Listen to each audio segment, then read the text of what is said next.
This episode of All the Gear is brought to you by AF Cultures. Today on All the Gear, I'll be walking you through a step-by-step beginner's tutorial on screen printing from the perspective of someone who has no idea about the subject. We will be making frames for screens, coating the screens with photosensitive emulsion, printing our design onto transparencies, exposing our screens through the transparencies to the sun, washing them and printing onto t-shirts with them to achieve this. This is the result of today's video, and at the end I'll be walking you through all of the things that I learned and the mistakes that I made so that you don't have to make them yourself when screen printing for the first time. The things you'll need today. For the screen printing frames, I have here, no idea what they are anymore. They are 30mm by 30mm pine sticks of timber. I have timber screws, brackets. These are transparencies, laser printer transparencies, because you're going to need to be printing your designs onto transparencies so that you have a negative for your screen printing die. You'll also need some screen printing equipment. Now, I ordered all of this online and I'll leave links in the description to where you can buy it all. I have the Speedball Diazo photo emulsion kit. I bought a set of cheap Amazon scrapers which will be used to pull the die across the surface of our screen, which is this silk screen printing fabric. It's 140M 55T white fabric, and it comes in large sheets like this. And this is going to be stretched over the top of the frames that we create. I also have textile screen printing inks, a jet black and a standard white, so that I can print onto black and white t-shirts respectively. We'll also need a screwdriver or impact driver to screw our timber together, and some clamps and some duct tape. And I'll be using a circular saw, but you can get away with a standard timber saw if you so choose. So, first things first, I'm going to measure out the size frame that I need to fit my screen print negative. Okay, so for my screen print negative, I took my design into an office with a laser printer. I have specific laser print transparencies, and I printed my design onto some A3 pieces of paper first to test that the print would print nicely. Once I was happy with the size of my print, I started to print it onto transparencies. You can see that we have our transparency with our print ready to go. And I printed a couple just to be sure. I also printed a smaller design on a piece that only half printed, and this will become the logo that gets printed onto the front. So now that I've got the size that my print is going to be, I'm going to put this aside and I'm going to use an A3 sheet as a guide for the size of the silk area that I want to have framed. So I'm going to make it slightly larger than my print. Okay, so the size of my print is 300 by 300. Now I'm going to make the box size 350 by 350, and these are 30 by 30. That means I'm going to have two sides that are 350 and two sides 410. 410 and 350. To achieve this, we just mark out our sticks of wood, and I can take these outside and cut them to size. Some people might be groaning saying, oh, power tools, but you don't need to use a power tool. Go to your hardware store, find the stick of timber that you want, get them to cut it for you. They usually have cut shops that you can get things cut. Figure out the size that you want, go in with the dimensions, and approach the person behind the saw and say, can I get this stick cut into these dimensions? And you'll walk away with a handful of this. And then you can screw it together, which is the next step. For this step, I have internal angle brackets. These are just zinc plated 75mm angle brackets, and I'm just using timber screws that are 20mm because we've got 30mm timber. So you want to go slightly shorter than the timber itself, and you can downsize these if you're using smaller frames, but I just bought the cheapest pack that I could. Each set will have two large and two small. the two small sides go in between the two large. So our design should fit within the confines of this frame, like so. And then we just screw up the corners. Now we want this to sit as flat as possible. It's better to have it sitting flat against the face rather than flat against each other, if that makes sense. And then we can use the screws to widen the frame out and pull it taut. And there's our frame. I'm gonna frame up the other one, and then we can add on our screen printing fabric. But first I want to talk to you about the sponsor of today's video, AF Cultures.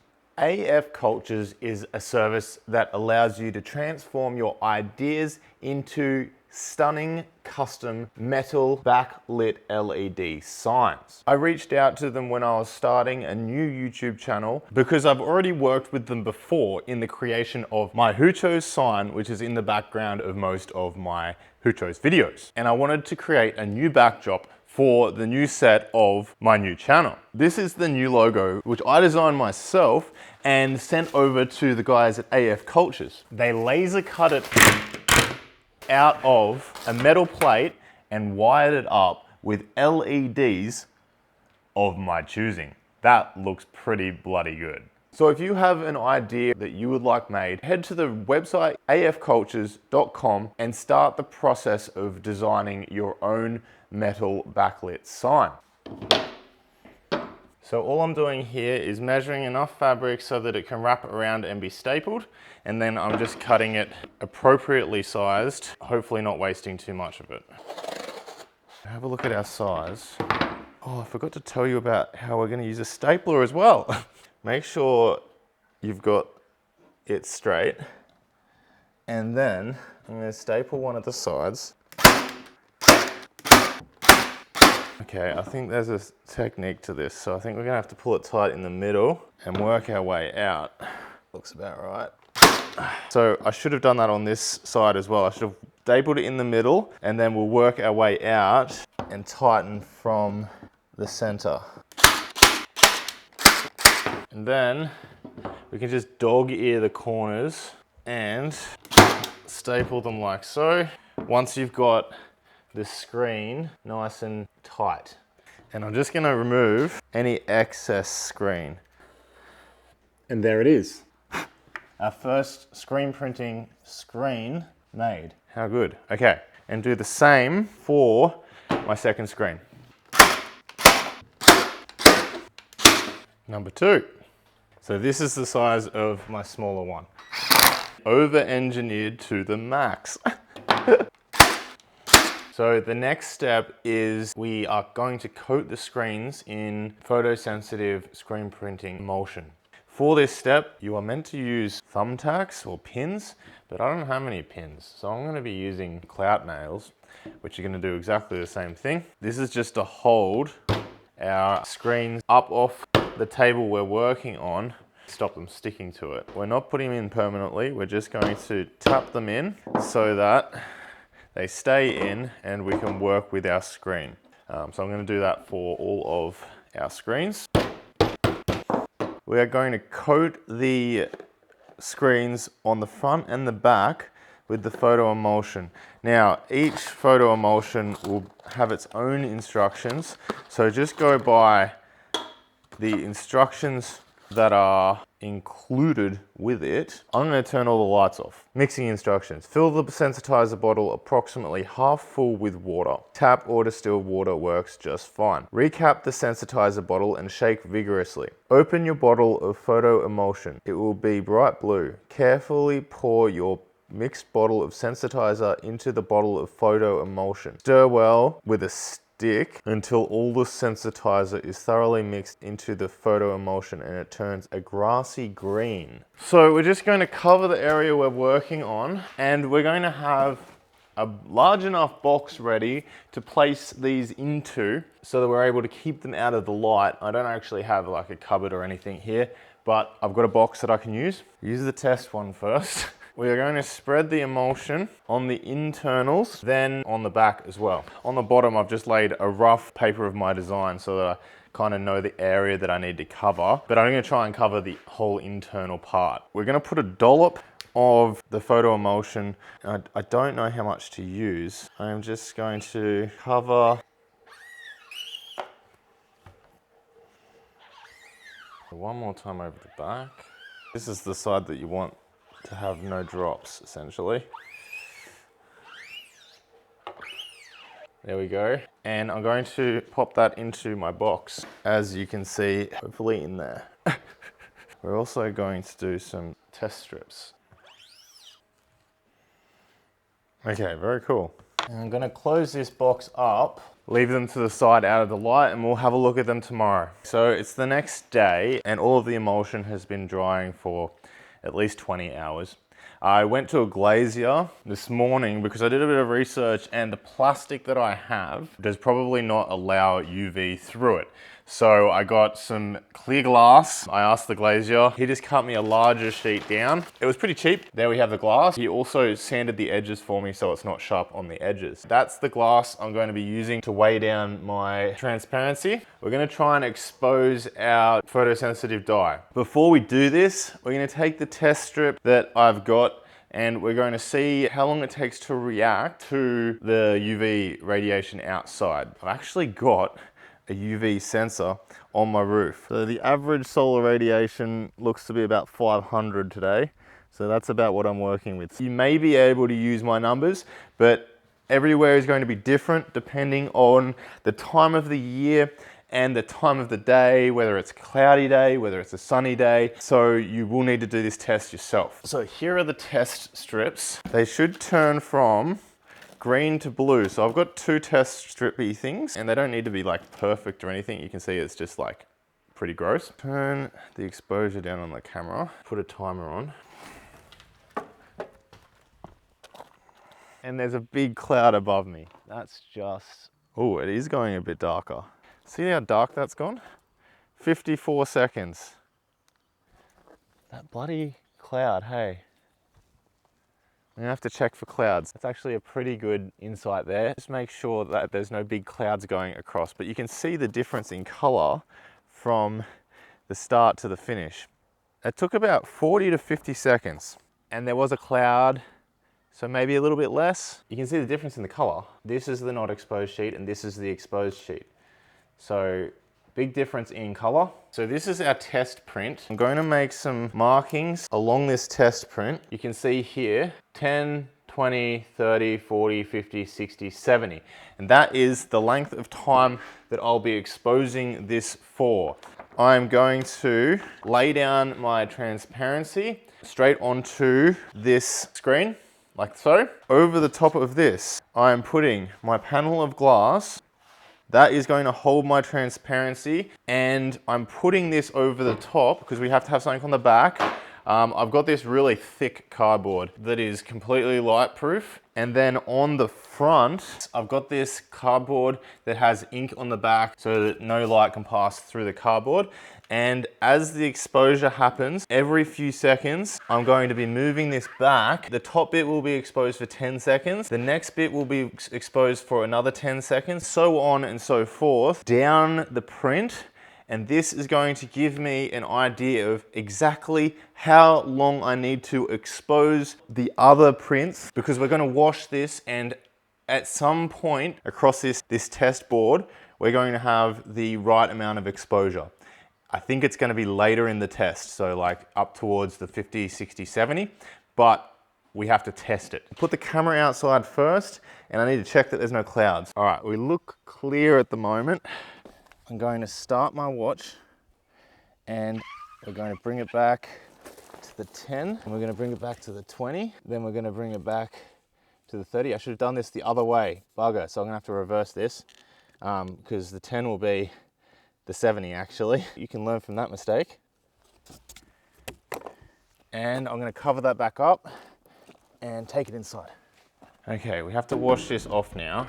So to do this, I should have a spray nozzle. Oh, that's cool, look at that. This is working wonderfully. You can start to see though, how the bottom's actually washing off too much. Just got to figure out where the perfect amount of exposure lies. definitely gonna be getting a spray. Look at that, okay. Like this is reversed, remember? So this has very little exposure and this has maximum exposure. And I'm still able to clear all of the gunk off with maximum exposure at about 60 seconds. 60 seconds is looking like the right amount. And this is working really well. I'm getting some really fine lines, like, have a look at that. That looks lovely. Really bloody lovely. So 60 seconds, that's where it's at. I reckon I could probably even go above 60 seconds if I want to, which is good. I'm gonna use the same transparency again. I had no problems with that. So I'm gonna lie this one over the top like so. I'm laying it backwards. This is essentially gonna lay up against, if my chest was the shirt, lay up against the shirt. That's what it would look like on my shirt. 60 seconds. I'm just laying the glass straight over the top. I'll lay the cardboard back on top and we can walk it outside, exposed for 60 seconds exactly, and then that's it, that's done. I'm gonna wait until there's no clouds.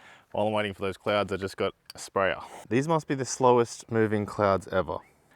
Here it is, 23, come on, stay out from behind that cloud just a little bit longer.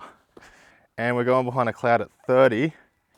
Hi, you're in the sunlight. All right, I think that's enough. We're gone 1 minute and 17 seconds. I've pushed it, we've pushed it. I don't know how this is gonna work, but we'll see. This is what we've been training for. This has got a hose on it now. Oh, coming off, that's a good thing. It's slowly coming off. I like it. I think we're good.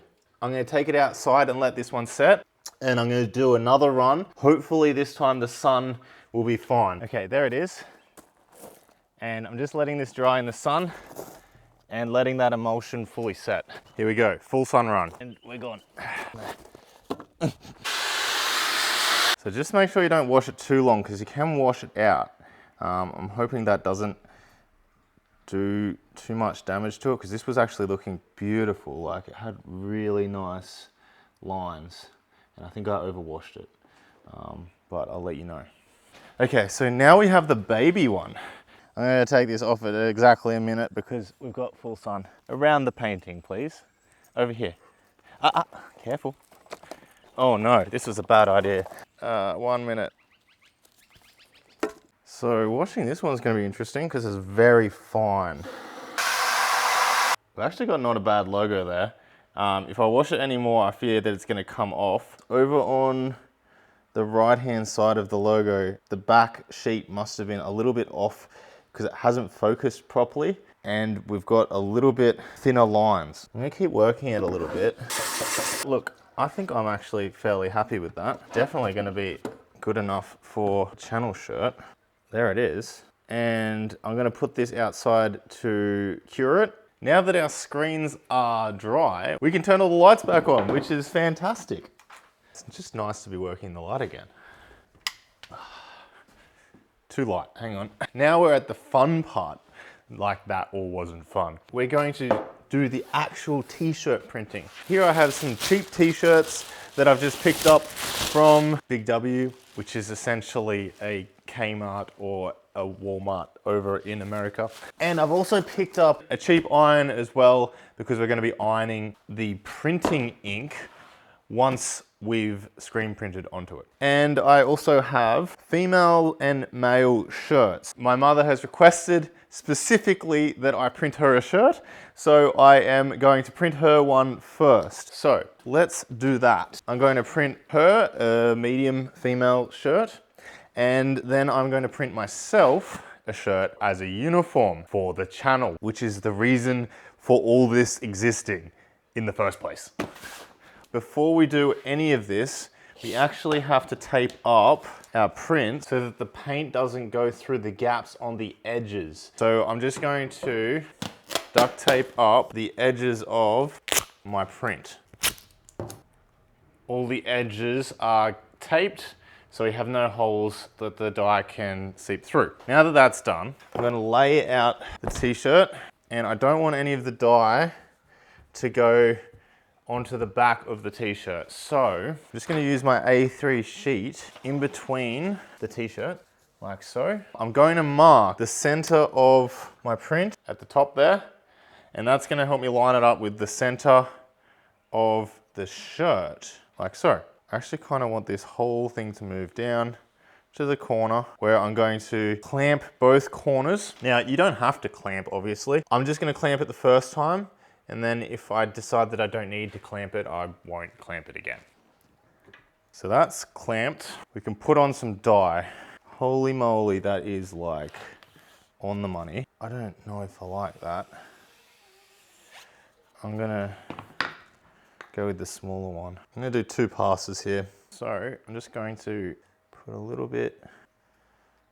Okay, here's the interesting thing. I don't know. Here we go. 1 clean movement, I guess. Oh, that's pretty cool. I'm definitely gonna need more dye. But interesting. Is that done? Well, there's only one way to find out. We take it off. Here we go.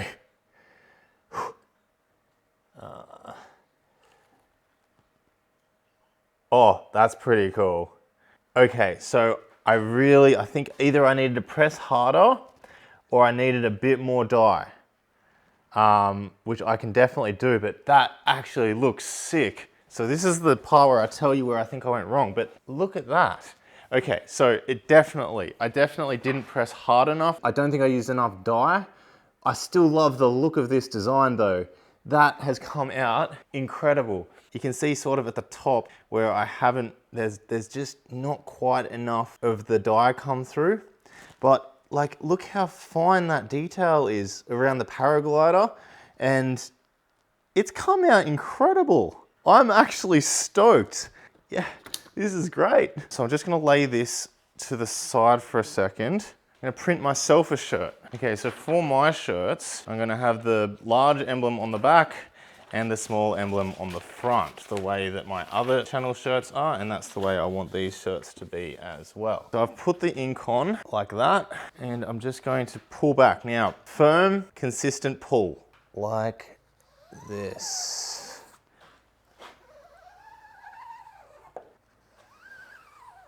Undo this. Oh, how good. That's better. I love it. Now this print doesn't have quite the same sharpness around the paraglider, but it does with the spear gun, which is really nice. I love this. This is great. It's a really nice look. There is a little bit of bleeding, but that's actually from where the print itself is a little bit rough. So if you got your negative perfect, there is absolutely no reason you can't have really thin lines.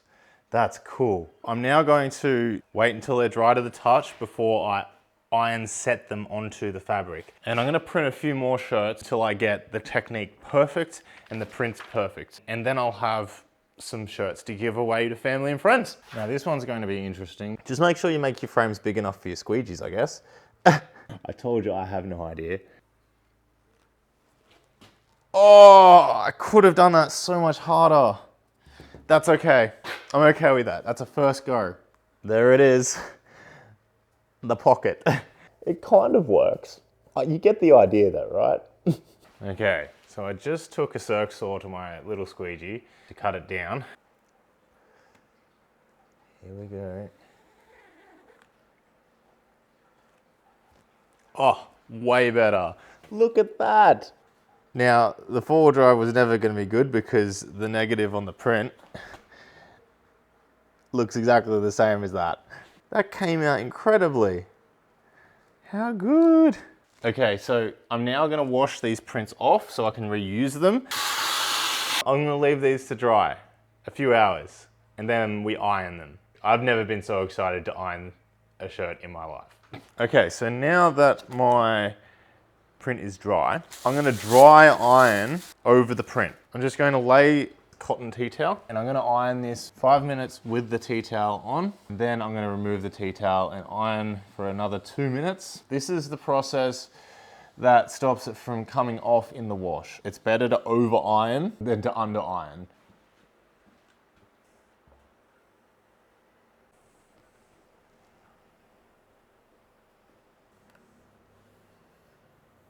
And will you have a look at this result? I am stoked with how all of my shirts turned out. They are sharper than I ever expected. And for the purposes of this channel and my uniform going forward, I'm absolutely over the moon. So here is the important part of the video. The things I learned. Now, it was actually quite daunting coming into screen printing because you're dealing with photosensitive dyes that require a specific exposure time, which changes based on location, time of year, the weather, and you're also dealing with dyes that are heat sensitive. So for someone with absolutely no idea about this hobby coming in, it is a bit daunting. However, when you break it down into the little steps that we've gone through today, it was quite easy. The most nerve-wracking part is exposing that screen to UV because you've put so much work into so few screens and you don't want to mess them up. But all of my screens turned out well today. I highly recommend doing that test screen. That is a fantastic method for figuring out how long you should be exposing those screens. So while we're on the subject of the test screen, you can see the bottom has been underexposed, and that is why this photosensitive stuff hasn't set ideally in the UV. But you can also see a few other mistakes that I've made here. I dried my frames standing up, so all of it has dripped down. I would recommend not doing that. The reason we had the clouts on the front is so that we could sit our frame in a dark place, but I didn't have any dark place that was large enough, so I stood them up in a box. I think I should have made an effort to find a dark place that I could lay them down in. I've also probably used too much photosensitive emulsion. You really want to avoid this dripping that's happening here. As you can see here, it's harder to remove thicker sections of the emulsion when you're washing it, so it will cause inconsistencies in the line if you have inconsistencies in this layer. So getting this layer correct is very important. One thing I also didn't realize is I didn't realize you could print and remove it and then put it onto another shirt and print again. So for the first few times I was printing, removing, washing, and then waiting for it to dry before I could print another shirt. Beginner, absolutely no idea. What else we got? Another thing that really surprised me was that thin lines are fine. You can get a really thin line as long as your transparency is sharp, you've got your exposure time down pat, you can get extremely thin lines with this technique. I thought that it was a lot rougher than this coming into it, so I was worried about my design being too fine for this technique.